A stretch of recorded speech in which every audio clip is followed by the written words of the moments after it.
What up, everybody? YouTube Live, YouTube Live. Mm. How's it going? This is yours truly, Rama Screen, covering movies, TV, and entertainment. And I'm sure you already watched my video review of Spider-Man Far From Home. All right, if you haven't, please do so. Go watch my video review of Spider-Man Far From Home. It's already available right now on this channel, Rama Screen channel. Okay, so um, I also want to talk briefly about this short film that premiered on Netflix last night. It's called Anima, and here's what's funny. I'm a big fan of Paul Thomas Anderson.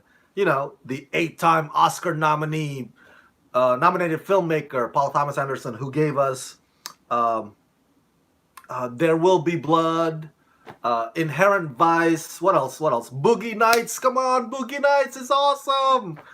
Punch Drunk Love. Oh man, so many movies starring Philip Seymour Hoffman, the late great Philip Seymour Hoffman, and of course, Paul Thomas Anderson also worked a lot with the great Daniel Day-Lewis.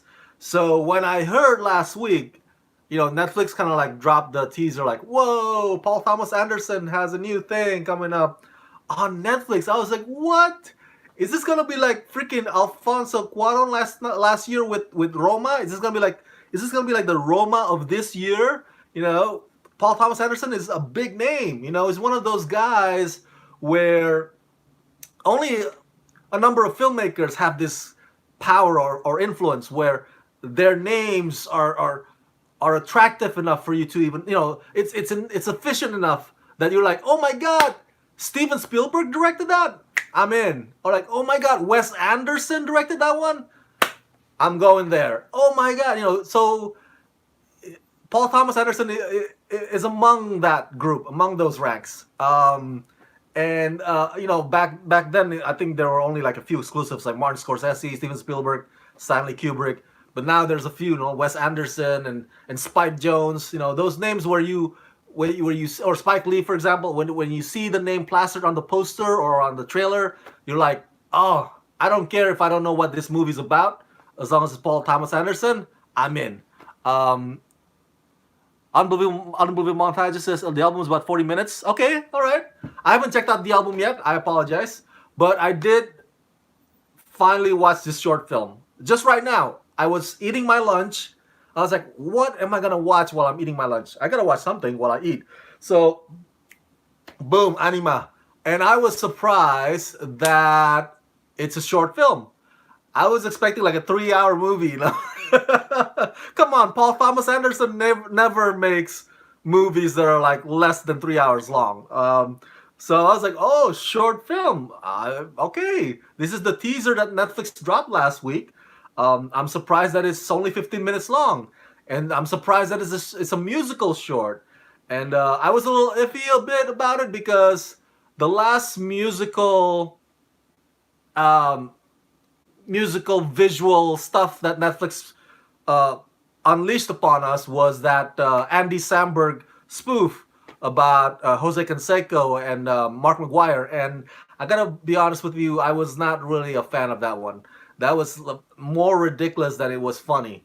So I was like, "Oh, all right, we'll see about this Anima." I love Paul Thomas Anderson again, so I gotta check it out.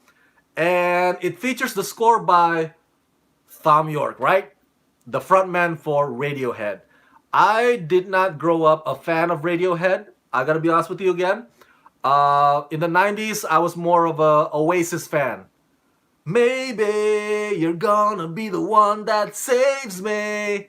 See, Radiohead came out, I think their debut album, I think it's 1992, I believe, with Creep. Of course, it's a great song. Everybody, my favorite song of Radiohead is actually Karma Police, not Creep. But it's still like that's when they're at the height of their popularity, the same decade as Oasis. But I was more of an Oasis fan.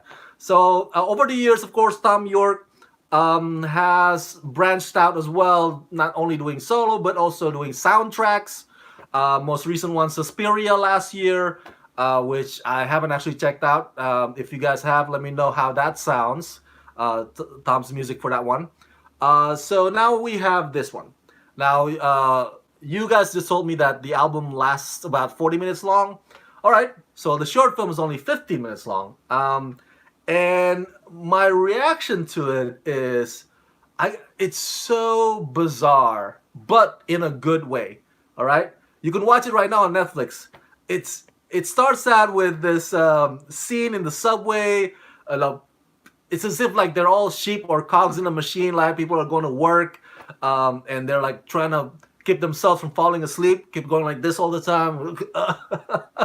I love it. I love it. It's so weird, but I love it because I've been to New York City and I've been to London, so I've experienced both subways. Well, in London they call it tube, and I kid you not, I've fallen asleep while riding the subways many times. Sometimes I would miss my stop, so I have to get out and check the other way around, or the southbound instead of north. So I totally can relate. I totally can relate to that first part of this short film, and then of course it turns into this other performance art where this bunch of guys, as you can see from the poster, goes up, and then freaking Thom Yorke, he stars in the short film too. He tries to go down, but like, oh my god, they're chasing after me. I gotta go back up. I gotta go back up. I gotta go back up. And I love that part because it kind of defies gravity. Like you can tell that they're on wire, man.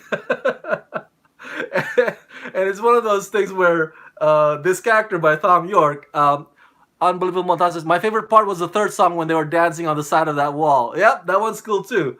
But back to my point though, that whole first half of Anima is hilarious because it's, to me, it's like, oh, the story wise, like this guy just wants to get to his lunchbox. Come on, guys, don't separate the man from his lunch.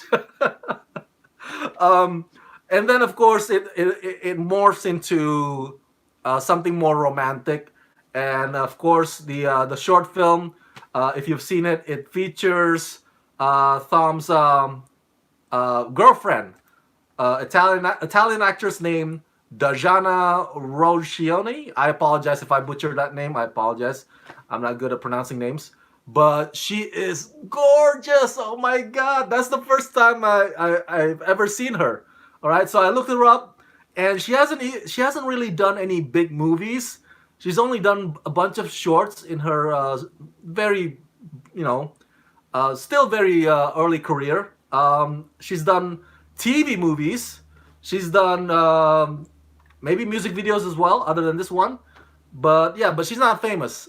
So she's dating uh, Thom Yorke, and I did not know about that they were in a relationship until after I googled them, after I watched this music video. But here's the thing: it, it shows in Anima. It shows their chemistry. Like if you don't know nothing about Thom Yorke or Dajana, when you see Anima, you're like, oh my god, these two really, really, really are into each other. So I was like, so that's what hits me. I was like, this can't be just some actress. This cannot be just some actress. This got to be somebody who he's actually dating in his real life. Voila! What do you know? My guess is correct. And I love that part where Thom and Dajana were face. I guess their backs were against the wall, and they go this turnaround dancing sort of thing, one after another, and they start smiling at each other's, as they gaze into each other's eyes. I was like, oh, that is so romantic, so sweet. um, and before I conclude this review, there's one last part as well that's kind of funny when they're walking the park, I guess the park or the alley, and then the other dancers were doing random, each of them doing random movements, and it was kind of dark in this alley, and that looked to me kind of like a bunch of George Romero zombies doing their slow walk, while Thom and Dujana, they look like they're in their own bubble. I love that. I love that. So overall, it's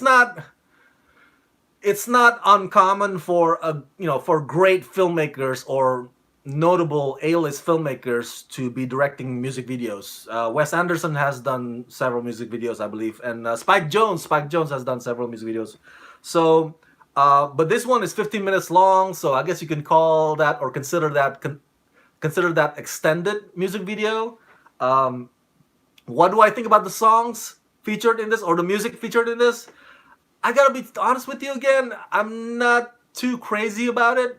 Um, Maybe those of you Radiohead diehards would like it more, and that would be totally understandable. To me, it's just fine.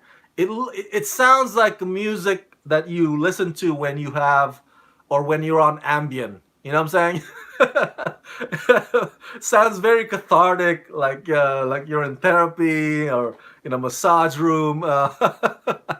Um, oh, Paul Thomas Anderson directed a couple music videos for Radiohead. I'm sorry, Radiohead. Yes, that is correct. So obviously, Paul Thomas and Thom Yorke have a history, so they know each other's rhythm, they know each other's visual artistry, and as far as the direction goes, it's I love it. I love it. It caresses my sight. I'm like it. Like I said earlier, it's bizarre, but in a good way. You know, it's cathartic, and I love the choreography. I love that it's not. Um, I love that it's synchronized, but it's not exactly smooth. You know what I'm saying?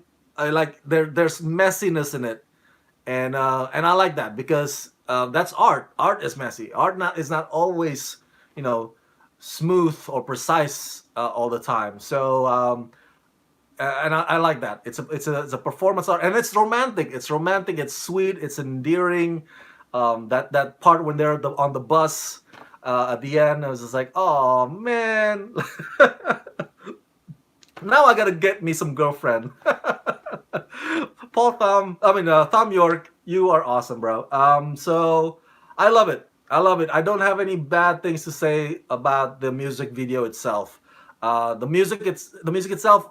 Again, it's not necessarily my cup of tea. But if you are Radiohead fans, you're probably gonna be automatically gonna be like, yes, this is my kind of thing. To me, the music sounds kind of like.